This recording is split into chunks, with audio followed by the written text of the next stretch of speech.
Assalamualaikum warahmatullahi wabarakatuh. Bismillahirrahmanirrahim. Alhamdulillahi rabbil alamin. Alladzi hadana ila dinihil qawim wa bayyana lana ila siratihil mustaqim. Asyhadu an la ilaha illallah wahdahu la syarikalah wa asyhadu anna Muhammadan abduhu wa rasuluhu la nabiyya ba'dah.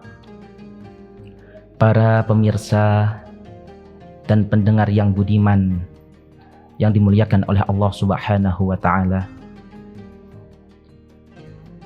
Mari bersama kita bersyukur kepada Allah Subhanahu wa taala pada perjumpaan kita di kali ini dengan penuh kesadaran bahwa kita bisa eksis, bisa menikmati semua kenikmatan ini adalah berkat rahmat dari Allah Subhanahu wa ta'ala. Maka karena itu tiada kata yang lebih indah yang patut kita ucapkan pada permulaan di perjumpaan kita di hari ini melainkan dengan mengucapkan Bismillah, Alhamdulillah. Rasulullah Shallallahu Alaihi Wasallam telah bersabda, "Kullu mri'in fi balin lam yubda bihi basmalah, fahuwa aqta, wa fi riwayatin fahuwa abtar." Segala sesuatu yang dikerjakan oleh manusia yang bersifat kebijakan dan kebaikan, apabila tidak dengan mengawalinya dengan ucapan basmalah dan alhamdulillah, kata Rasul, fahuwa abtar, dia akan jauh dari keberkahan. Kata ulama, faman waqa'a huznuhu fi qalbi, faman waqa'a ala jami'u dzalika ay qalla barakatuhu faqad waqa'a huznuhu fi qalbi. Barang siapa yang sedikit barokahnya, kata para ulama, maka hatinya penuh dengan gundah gulana dan kegelisahan.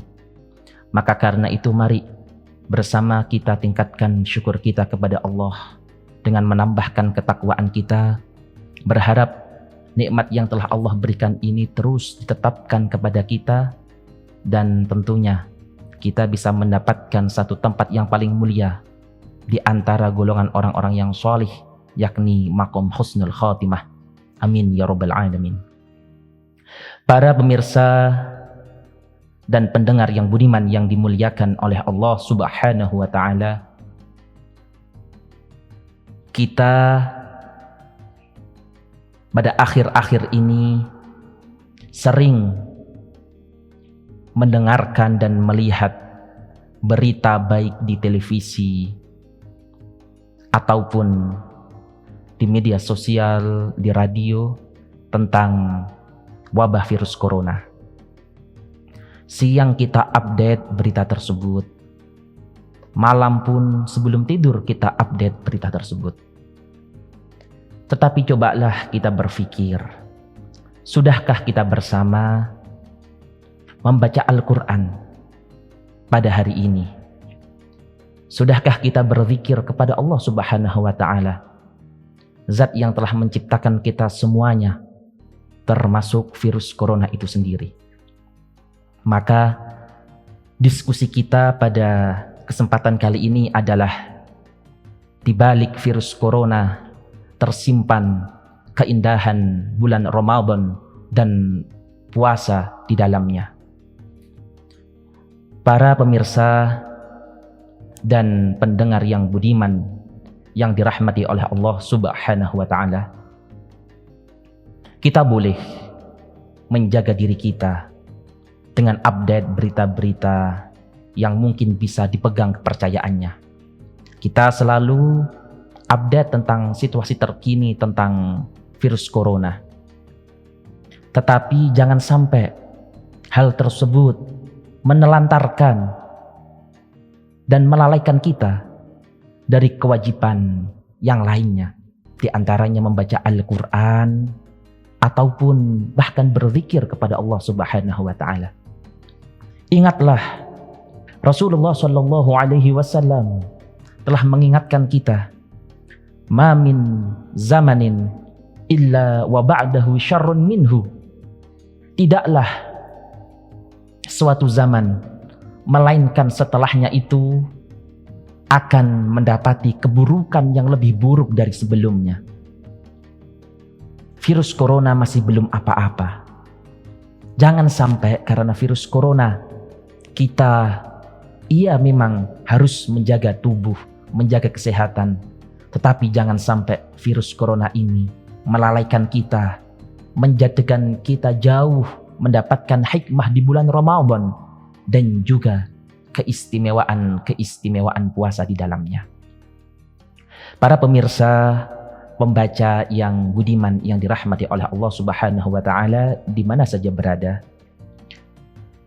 kita ketahui seorang ulama besar dari Makkah Al-Mukarramah, Syekh Ali As-Sabuni, di dalam karyanya yang monumental Tafsir Rawa'i'ul Bayan menjelaskan kepada kita bahwa di dalam Islam sebenarnya ada satu ritual yang barang siapa mengamalkan ritual tersebut dengan istiqomah, dengan perasaan lillahi ta'ala, pastilah dia akan terjaga dari keburukan-keburukan sekalipun itu dari penyakit. Sebab di dalam Al-Quran dikatakan, ma min musibatin illa bi'iznillah wa may yu'minu billah yahdi qalbahu wallahu bikulli syai'in alim. Tidaklah suatu musibah itu tertimpa di tengah-tengah masyarakat melainkan atas seizin Allah Subhanahu wa taala. Kita mungkin terlalu sibuk dengan berita, tetapi kita justru lalai dengan pesan dari Allah Subhanahu wa taala tentang Al-Qur'anul Karim. Padahal Al-Qur'anul Karim dikatakan hudal linnasi wa bayyinatin minal huda wal furqan, bahwa Al-Qur'an adalah petunjuk, pelita bagi manusia.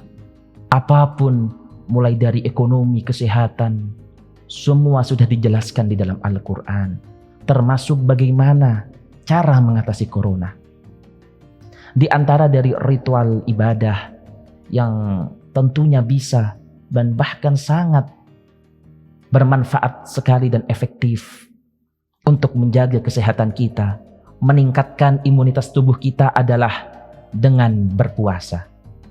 Syekh Ali As-Sabuni di dalam kitabnya mengatakan, an-nasyama a'zamu ilajin wa khairu wiqayatin wa anjahu dawa'in likasirin minal amradil jasadiyah.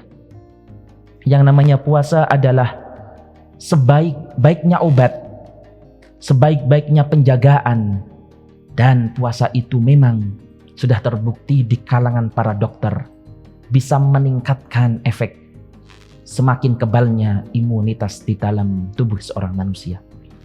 Oleh karena itu, puasa adalah satu ritual ibadah yang cukup unik. Bukan saja dari segi manfaatnya, tetapi bagaimana Allah Subhanahu wa taala memerintahkan di dalam Al-Qur'an. Kita tahu di dalam Islam ritual ibadah jumlahnya ada 4. Mulai dari sholat, zakat, puasa, dan pergi haji.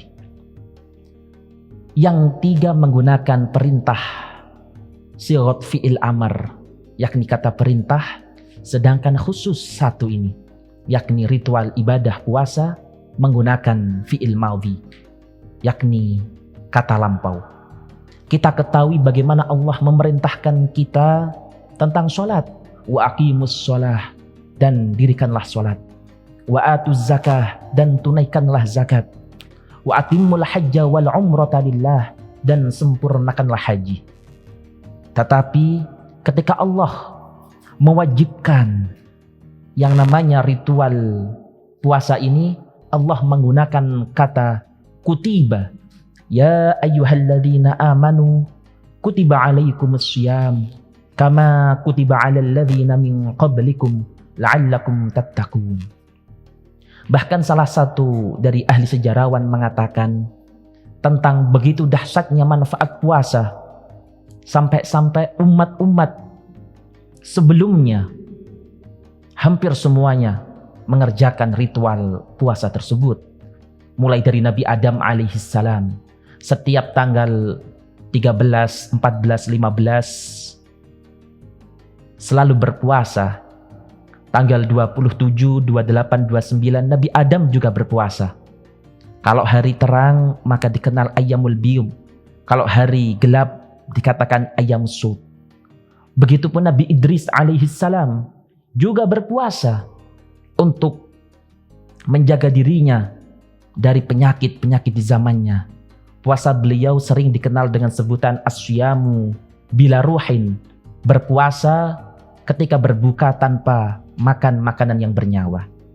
Begitupun Nabi Musa alaihissalam ketika akan menaiki Bukit Sinai, beliau berpuasa. Bahkan dikatakan di dalam hadis Nabi Muhammad SAW, puasa yang paling afdol adalah puasa yang diajarkan Nabi Dawud alaihissalam. Hal ini membuktikan bahwa puasa adalah ritual ibadah yang universal. Mulai dari zaman Nabi Adam alaihissalam, Nabi Idris, Nabi Ibrahim, Nabi Musa, sampai Nabi Isa, bahkan sampai Nabi Muhammad SAW, semuanya berpuasa. Sebab di dalam puasa ada satu hikmah yang besar, yakni bagaimana dengan ibadah tersebut bisa menjadikan dekat hubungan antara seorang makhluk dengan Sang Pencipta. Hadirin para pemirsa dan pendengar budiman yang dimuliakan oleh Allah Subhanahu wa taala. Begitu dahsyatnya manfaat puasa sampai-sampai seluruh umat ini dianjurkan oleh para pemimpinnya untuk berpuasa. Bahkan kita tahu ada satu agama kuno yang sekarang sudah mulai luntur, yakni agama Majusi. Itu pun juga berpuasa.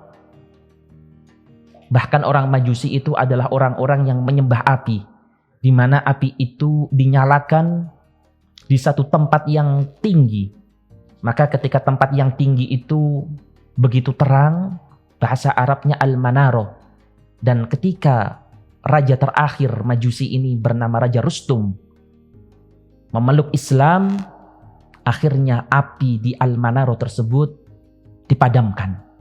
Bahkan diriwayatkan putri Raja Rustum itu sendiri diambil menantu oleh Sayyidina Ali karramallahu wajhah, sehingga mempunyai cucu nanti Sayyid Ali Zainal Abidin radhiyallahu anhu. Maka akhirnya dari kesimpulan cerita yang panjang lebar tersebut bisa kita ambil kesimpulan bagaimana seluruh umat, hampir semuanya, selalu menjadikan ritual puasa ini adalah temeng bagi semua insan di dalamnya. Bahkan akhir-akhir ini ilmuwan dari Universitas South of America di California mengatakan ketika seseorang itu berpuasa akan ada satu faktor, yakni pembalik sekuler regeneratif, di mana ketika orang itu berpuasa ada satu sel induk yang akan menyisihkan semua sel-sel yang rusak di dalam anggota tubuh kita, sehingga hormon-hormon dan sel-sel yang rusak dan tua akan disingkirkan, sehingga kekebalan tubuh, imunitas seseorang akan semakin bertambah. Inilah manfaat puasa yang kita harusnya sebagai seorang muslim tahu dengan hal tersebut. Hendaknya kita kembalikan semua yang ada di muka bumi ini kepada Allah Subhanahu wa taala dengan selalu membaca tadarrus Al-Qur'an, dengan selalu berzikir kepada Allah Subhanahu wa taala, bukan saja dengan update berita, bukan saja dengan update di media-media sosial. Ketahuilah di dalam Al-Qur'an dikatakan alladzina idza asabathum musibah qalu inna lillahi wa inna ilaihi raji'un. Orang-orang yang beriman itu ketika terkena musibah, yang menjadi keyakinan pertama kali di dalam hatinya adalah mengembalikan segala sesuatunya kepada Allah Subhanahu wa taala. pertanyaan terbesarnya adalah bagaimana mungkin kita bisa mengembalikan segala sesuatu ini kepada Allah kalau kita jauh dari firman-firman-Nya, kalau kita jauh dari mengingat kepadanya. Maka puasa adalah salah satu bentuk ritual ibadah yang Allah wajibkan kepada umat manusia untuk membentengi dirinya sendiri. Dan juga masih banyak hikmah yang terkandung di dalamnya. Oleh karena itu, saudara-saudaraku dimanapun saja berada yang dimuliakan oleh Allah Subhanahu wa Ta'ala, mari bersama di tengah wabah virus corona yang semakin merajalela ini, kita doakan kepada mereka semuanya agar bisa sabar, agar bisa menghadapi ini semuanya dengan penuh niat bahwa siapa yang bisa bersabar atas musibah dari Allah Subhanahu wa Ta'ala, pastilah dia akan mendapatkan keberkahan di samping Allah Subhanahu wa Ta'ala. Semoga perjumpaan kita yang sederhana ini ada manfaatnya dan memberikan hikmah kepada kita semuanya. Wallahul muwaffiq ila aqwamit thoriq. Wassalamualaikum warahmatullahi wabarakatuh.